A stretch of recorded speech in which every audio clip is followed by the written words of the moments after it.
পৃথিবীতে 4 জন বাদশা ছিল যারা গোটা বিশ্বের বাদশা, গোটা বিশ্বের। 2 জন কাফের, 2 জন মুমিন। মুসলমানের একজন হচ্ছে জুলকারনাইন, আরেকজন হচ্ছে সাইয়েদনা সুলাইমান। কাফেরের একজন হচ্ছে বাখতানাসার, আরেকজন হচ্ছে নমরুদ। এই নমরুদের কাছে নিয়ে যাও। এবার আল্লাহ ডেকে বলেন, নমরুদ অনেক হয়েছে, আর না, অনেক চান্স তোমারে দিছি আমি, অনেক ছাড় দিছি, মাগার ছেড়ে দিব না। আল্লাহ কি দেয়? ছাড় দেয়, ছেড়ে দেয় না। মনে থাকবে? চিল্লায় বলেন তো, আল্লাহ কি দেয়? কি দেয় না? নমরুদরে এতক্ষণ ধরে কি দিছে, কিন্তু কি আল্লাহ ছেড়ে দিবে? কথা বলেন। আল্লাহ বলে, তোরে মারতে আমার কামান লাগবে না, গোলা লাগবে না, ফেরেশতা লাগবে না, তলোয়ার লাগবে না। নমরুদ, তোরে মারবো আমি ল্যাংড়া মশা দিয়া। ফাআরসালাল্লাহু তাআলা বাউদা, আল বাউদাতু জুনদুম মিন জুনুদিল্লাহ। এই মশাগুলো আল্লাহর সৈনিক। কথা কন। এই মাছিগুলো আল্লাহর সৈনিক, এই সাপ আর ব্যাঙগুলো আল্লাহর সৈনিক, এই বাতাস আল্লাহর সৈনিক, এই মাটি আল্লাহর সৈনিক। মাটি যদি কাঁপাকাঁপি শুরু করে বসে থাকা যাবে? কথা কন। ভূমিকম্প হইলে সব দৌড়াদৌড়ি আছে না নাই? আগুন লাগলে দুর্ঘটনা আছে না নাই?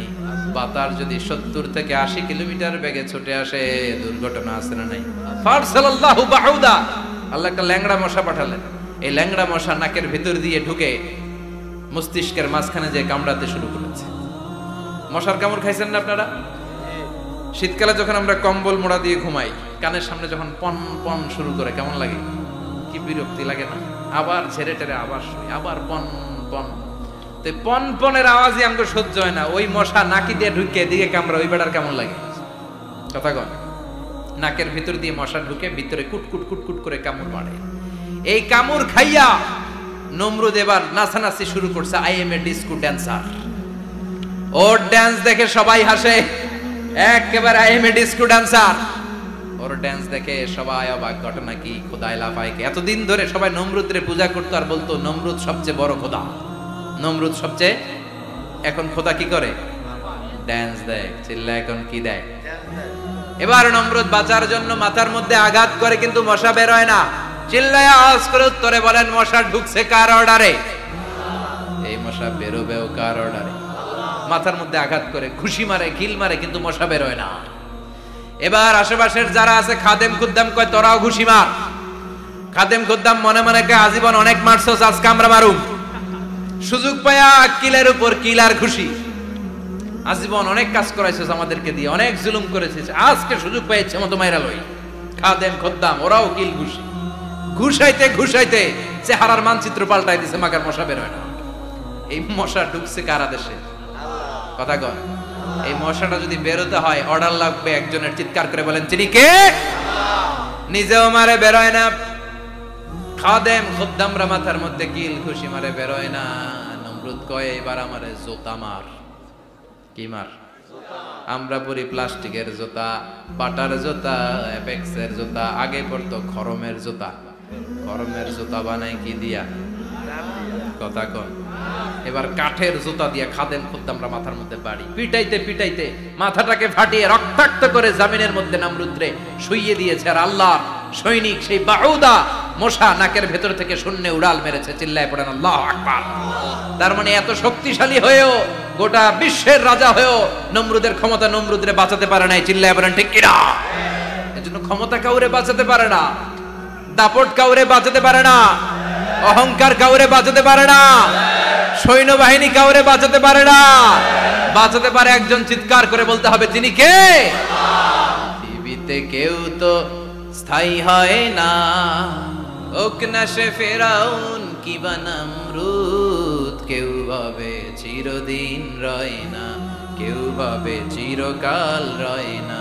পৃথিবীতে কেউ স্থায়ী হয় না, হোক না সে ফেরাউন কিবা নমরুদ। কেউ ভাবে চিরদিন রয় না। চিল্লা এখন ঠিক কিনা?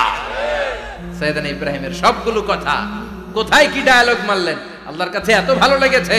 আল্লাহর কোরআনের ভেতরে তুলে দিয়েছে কে? রশি দিয়ে বেঁধে। এবার নমরুদের সাথে কি ডায়ালগ মারছে, এটা তো আর কোরআনে নাই। কথা কর, এটাও আছে। নমরুদ বলে, ইব্রাহিম শুনলাম তুমি নাকি আমাদের খোদাগুলোরে মারছো। তুমি নাকি কোন আল্লাহর ইবাদত করো, তুমি নাকি কোন নতুন রবের তথ্য নিয়ে আমাদের বাবেল নগরীতে আগমন করেছো। আমি ছাড়া কোনো খোদা আছে বলে তো আমি শুনি নাই।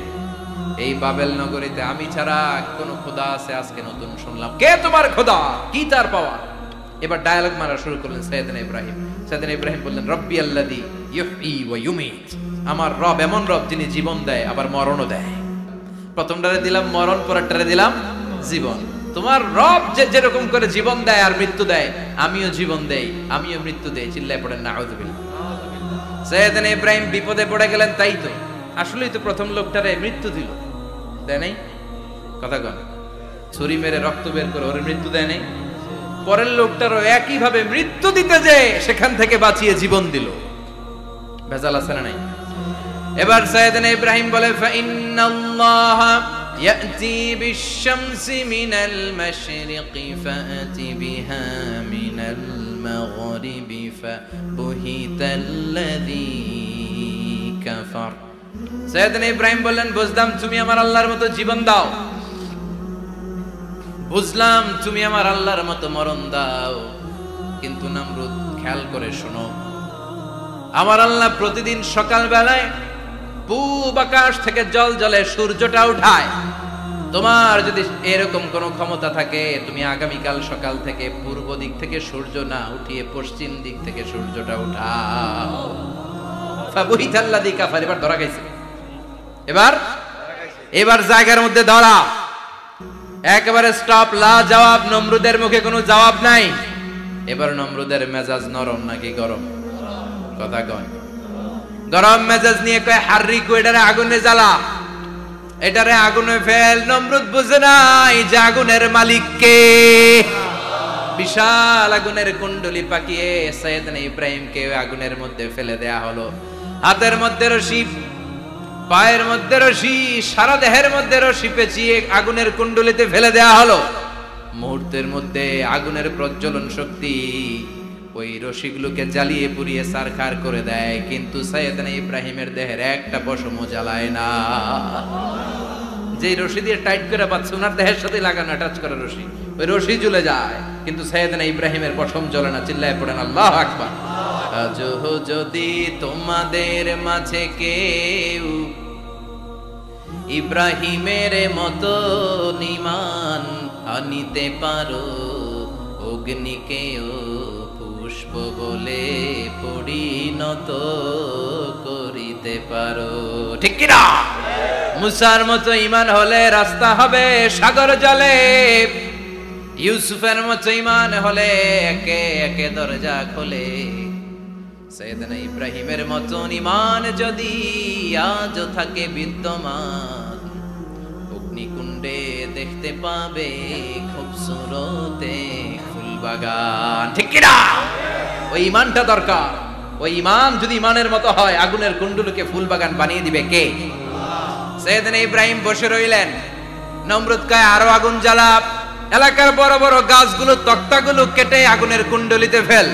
তক্তা লাকড়িগুলো আগুনের কুণ্ডলিতে ফেলা মাত্র দাউ দাউ করে লাকড়িগুলোকে, তক্তাগুলোকে আগুন জ্বালিয়ে দেয়, কিন্তু সাইয়েদনা ইব্রাহিমকে জ্বালায় না। সুবহানাল্লাহ। আগুনের মালিক কে? ওই আল্লাহ আজও আছে না নাই?